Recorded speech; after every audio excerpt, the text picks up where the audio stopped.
Hi everyone, welcome to Uttirno. মোৰ নাম কংকনজ্যোতি শইকীয়া। আজি আমি পঢ়িবলৈ গৈ আছোঁ সমান্তৰ প্ৰগতি চেপ্টাৰটো। সমান্তৰ প্ৰগতি চেপ্টাৰটো তোমালোকৰ এক্সামৰ কাৰণে ইম্পৰ্টেণ্ট চেপ্টাৰ হয়। গতিকে এই চেপ্টাৰটো ভালকৈ আমি চাম। সমান্তৰ প্ৰগতি চেপ্টাৰটো ষ্টাৰ্ট কৰাৰ আগতে আমি এটা কাহিনী চাই লওঁ। কাহিনীটো হৈছে ৰীণাৰ কাহিনী। ৰীণা এজনকে এটা জব পাইছে। গতিকে তাই মাকক আহি ক'লেহি যে মা মই এটা জব পালোঁ। ৰীণাৰ কথাটো শুনি মাক বৰ আনন্দিত হ'ল। এতিয়া মাকে ৰীণাক ক'লে খবৰটো পাই বৰ ভাল লাগিলে ৰীণা। এতিয়া কোৱাচোন তোমাৰ মান্থলি দৰমহা কিমান দিব? তুমি যে জবটো পালা তাৰ দৰমহা কিমান দিব? ৰীণাই ক'লে মোক মান্থলি 8,000কে দিব আৰু প্ৰতি বছৰে 500কে বাঢ়ি যাব। মানে এইটো বছৰ 8,000, তাৰ নেক্সট বছৰ 8,500 আৰু তাৰ নেক্সট বছৰ 9,000। তো এনেকৈ বাঢ়ি গৈ থাকিব। তো ৰীণাৰ কথা শুনি মাকে ক'লে বাহ বৰ ভাল কথা। ৰীণাৰ সৰুৰ পৰা সপোন আছিলে যে তাই চাকৰি পালে গাড়ী এখন ল'ব। এতিয়া যিহেতু চাকৰিটো তাই পালে, গতিকে তাই মাকক ক'লে যে মা যিহেতু মই এতিয়া চাকৰিটো পালোঁ আমি গাড়ীখন কিনিব পাৰিমনে? তো ৰীণাৰ কথা শুনি মাক অলপ চিন্তিত হ'ল। মাকে ভাবিলে গাড়ীখন কিনিবলৈ এটা মোটা ধনৰ প্ৰয়োজন হ'ব। ধৰা 5 লাখ টকা এটা দিব লাগিব। ধৰা গাড়ীখনৰ দাম 5 লাখ টকা বুলি ধৰা, আৰু 5 লাখ টকা যদি হয় গাড়ীখনৰ দাম, তাৰে এটা অংশ ডাউন পে'মেণ্ট দিব লাগে, মানে একেলগে দি দিব লাগে। ধৰা 5 লাখ টকাৰ 20%, ধৰা 1 লাখ টকা ডাউন পে'মেণ্ট দিলে, ঠিক আছে। আৰু বাকী 4 লাখ টকা কিস্তি হিচাপত দিব লাগিব। তাৰ উপৰি ইঞ্চুৰেঞ্চৰ পইচাও দিব লাগিব, হয়নে? আৰু এই গোটেইখিনি পইচা দিয়াৰ পিছত ৰীণাৰ হাতত নিজে চলিবলৈকো পইচা লাগিব। গতিকে মাকে এই গোটেই কথাখিনি ভাবি পেলাই মনতে হিচাপ এটা কৰিলে। হিচাপটো কৰি মাকে ক'লে যে ঠিক আছে আমি গাড়ীখন কিনিম, কিন্তু মোৰ এটা চৰ্ত আছে। ৰীণাই ক'লে কি চৰ্ত মা? মাকে ক'লে আমি গাড়ীখন কিনিম তেতিয়াহে যেতিয়া তোমাৰ দৰমহা 15,000 টকা হ'বগৈ। মানে ৰীণাৰ এতিয়া দৰমহা কিমান?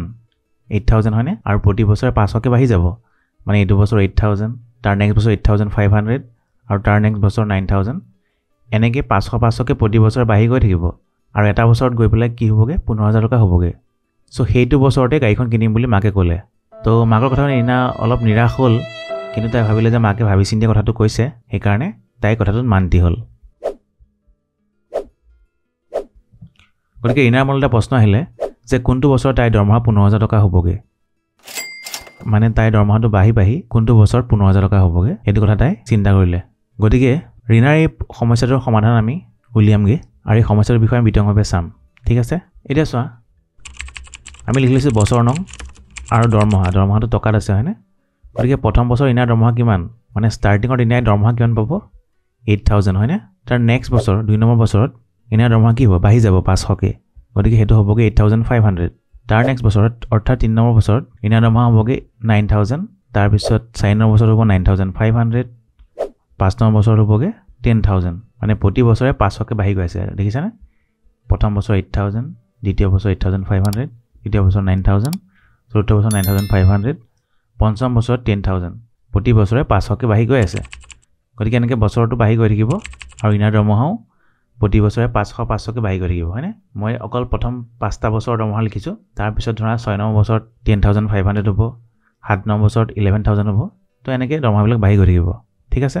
এতিয়া আমাৰ অধ্যয়নৰ মেইন বস্তুটো হ'ল এই দৰমহাটো। এই দৰমহাটো আমি বেলেগকৈ লিখি ল'ম। আমি দৰমহাটো কমা দি ছেপাৰেট কৰি লিখি লৈছোঁ সংখ্যাকেইটা। আমাক অকল সংখ্যাকেইটা লাগে। গতিকে আমি লিখি লৈছোঁ 8,000, 8,500, 9,000, 9,500, 10,000, ... এইকেইটা আমি লিখি লৈছোঁ। এতিয়া এনেকৈ যদি আমি সংখ্যাবোৰ কমা দি ছেপাৰেট কৰি লিখি লওঁ, তেতিয়া তাক এখন সংখ্যাৰ তালিকা বুলি কোৱা হয়। কি বুলি কোৱা হয়? সংখ্যাৰ তালিকা। এতিয়া এই সংখ্যাৰ তালিকাখনত এটা বিশেষত্ব আছে। বিশেষত্বটো কি আমি চাওঁ? বিশেষত্ব বা গুণ আছে। মানে এই সংখ্যাৰ তালিকাখনে এটা আৰ্হি মানি চলে। আৰ্হি বা ইংৰাজীত কোৱা হয় পেটাৰ্ণ। আৰ্হি বা পেটাৰ্ণটো কি হয় চোৱা। সেই আৰ্হি বা পেটাৰ্ণটোকে মানে বিশেষত্ব বুলি কৈছোঁ। আৰ্হি বা পেটাৰ্ণটো কি হয় চোৱা। 8,000 লগত কিমান যোগ হৈ 8,500 হৈছে? 500, হয়নে? মানে 8,000 লগত 500 যোগ হৈ 8,500 হৈছে। ঠিক যেনেকৈ 8,500 লগত 500 যোগ হৈ 9,000 পাইছোঁ, মানে তাৰ নেক্সট সংখ্যাটো পাইছোঁ, হয়নে? আৰু 9,000 লগত 500 যোগ হৈ 9,500 পাইছোঁ। ঠিক যেনেকৈ 9,500 লগত 500 যোগ হৈ 10,000 পাইছোঁ। ঠিক তেনেকৈ তাৰপিছত আকৌ 10,000 লগত 500 যোগ হৈ 10,500 পাম। তেনেকৈ গৈ থাকিব। গোটেইখিনি দেখুওৱা নাই ইয়াত, ঠিক আছে? ডট দিয়া আছে সেইকাৰণে। এতিয়া চোৱা, মানে প্ৰথম সংখ্যাটোৰ লগত 500 যোগ কৰি আমি দ্বিতীয় সংখ্যাটো পাইছোঁ। মানে এই সংখ্যাৰ তালিকাখনত প্ৰথম সংখ্যাটোৰ লগত 500 যোগ কৰি আমি দ্বিতীয় সংখ্যাটো পাইছোঁ। দ্বিতীয় সংখ্যাটোৰ লগত 500 যোগ কৰি তৃতীয় সংখ্যাটো পাইছোঁ। তৃতীয় সংখ্যাটোৰ লগত 500 যোগ কৰি চতুৰ্থ সংখ্যাটো পাইছোঁ। চতুৰ্থ সংখ্যাটোৰ লগত 500 যোগ কৰি পঞ্চম সংখ্যাটো পাইছোঁ। আকৌ পঞ্চম সংখ্যাটোৰ লগত 500 যোগ কৰি ষষ্ঠ সংখ্যাটো পাম। মানে কি বুজিলা? মানে দুটা ওচৰা ওচৰি সংখ্যাৰ মাজত পাৰ্থক্য 500, হয় নহয়? মানে এইটো আমি 8,000 লগত 500 যোগ হৈ 8,500 বুলি কৈছোঁ। মানে কি ইহঁত দুটাৰ মাজত পাৰ্থক্য, এই 8,000 আৰু 8,500 মাজত পাৰ্থক্য বা অন্তৰেই হৈছে 500। তুমিতো এনেকৈও কৰিব পাৰা যে 8,500ৰ পৰা 8,000 বিয়োগ কৰিলা, 500 পালা, বুজিলানে? মানে পিছৰ সংখ্যাটোৰ পৰা আগৰ সংখ্যাটো বিয়োগ কৰিলে একেই পাবা।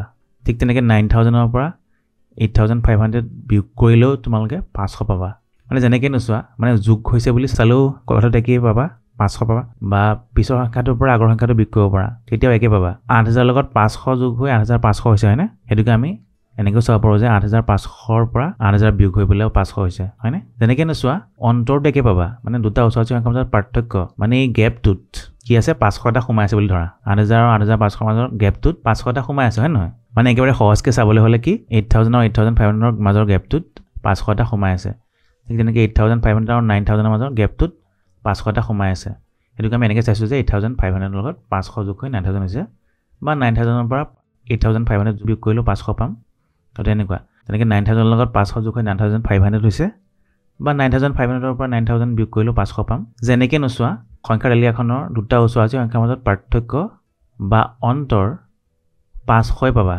প্ৰত্যেক ক্ষেত্ৰতে দেখিছানে 500 পাইছা অৰ্থাৎ অন্তৰটো একেই পাইছা হয়নে গতিকে এনেকুৱা সংখ্যাৰ তালিকাবিলাকক সমান্তৰ প্ৰগতিত থকা বুলি কোৱা হয় কি বুলি কোৱা হয় সমান্তৰ প্ৰগতি সমান্তৰ মানে কি সমান অন্তৰ গম পাইছানে সমান অন্তৰ দুটা ওচৰা-ওচৰি সংখ্যাৰ মাজত অন্তৰ একেই সমান 500 মানে সেইকাৰণে কৈছে সমান্তৰ আৰু এই গোটেইটো কোৱা হয় সমান্তৰ প্ৰগতি সংখ্যাৰ তালিকাখন কি কোৱা হয় সমান্তৰ প্ৰগতি তো ইংৰাজীত ইয়াক কোৱা হয় এৰিথমেটিক প্ৰগ্ৰেছন আৰু শ্বৰ্টকৈ ইয়াক এপি বুলি কয় ঠিক আছে আৰু এই 500 যোনটো অন্তৰ পালোঁ ইয়াক এটা বিশেষ নাম দিয়া হৈছে ইয়াক ক'লে আমি অন্তৰ বুলি নকওঁ ইয়াক কওঁ আমি সাধাৰণ অন্তৰ মানে কি একে অন্তৰ এতিয়া প্ৰতিটো ক্ষেত্ৰত কি হৈছে 500 পাইছোঁ নে নাই একে অন্তৰ পাইছোঁ নে নাই গতিকে ইয়াক কোৱা হয় সাধাৰণ অন্তৰ বুজিলানে সাধাৰণ অন্তৰ ইংৰাজীত কোৱা হয় কমন ডিফাৰেঞ্চ আৰু ইয়াক ডিৰে সূচায় বা ডিৰে বুজায় ডি বুলি ক'লে জানিবা যে সাধাৰণ অন্তৰ কথা কৈছে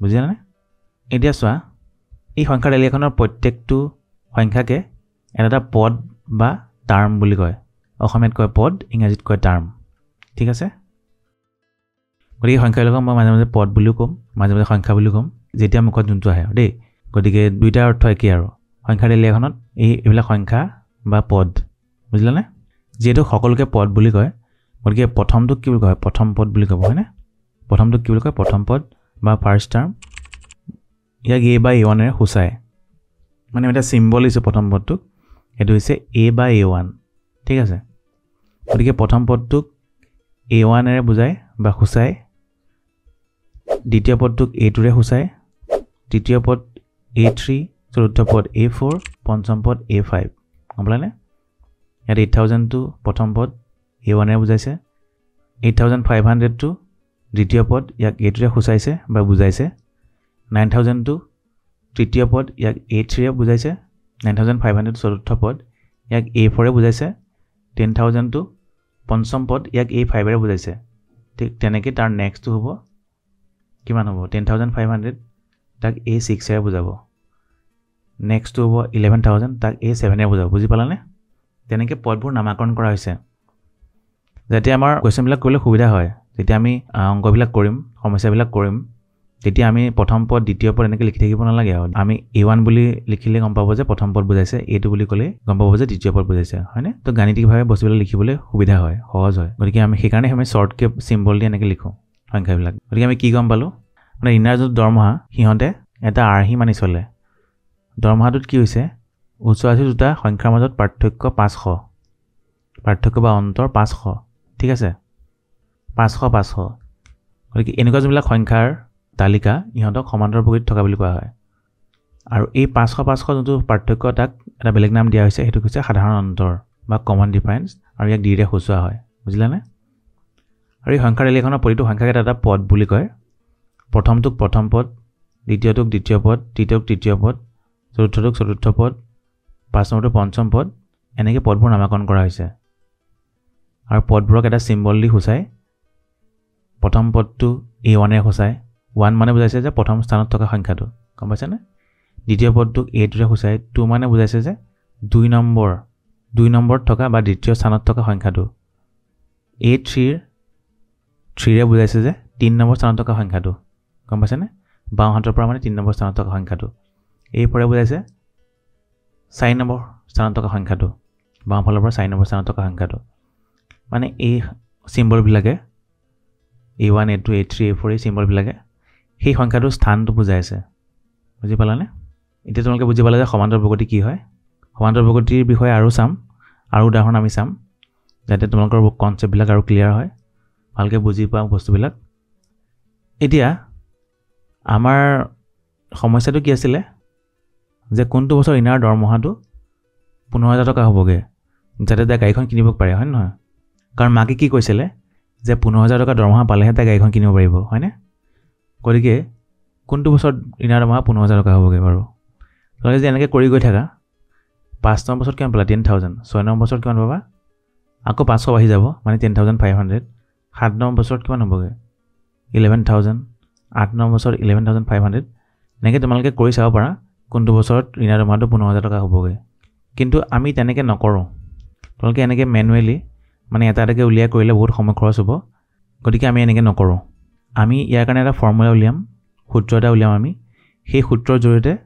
এইটো উলিয়াবলৈ সহজ হ'ব সূত্ৰটো আমি লাহেকৈ উলিয়ামগৈ তাৰ আগতে দুটামান বস্তু আৰু চাই লওঁ ঠিক আছে তাৰপিছত আমি ইনাৰ সমস্যাটো সূত্ৰৰ জৰিয়তে সমাধান কৰিম বুজি পালা গতিকে নেক্সট ভিডিঅ'ত আকৌ লগ পাম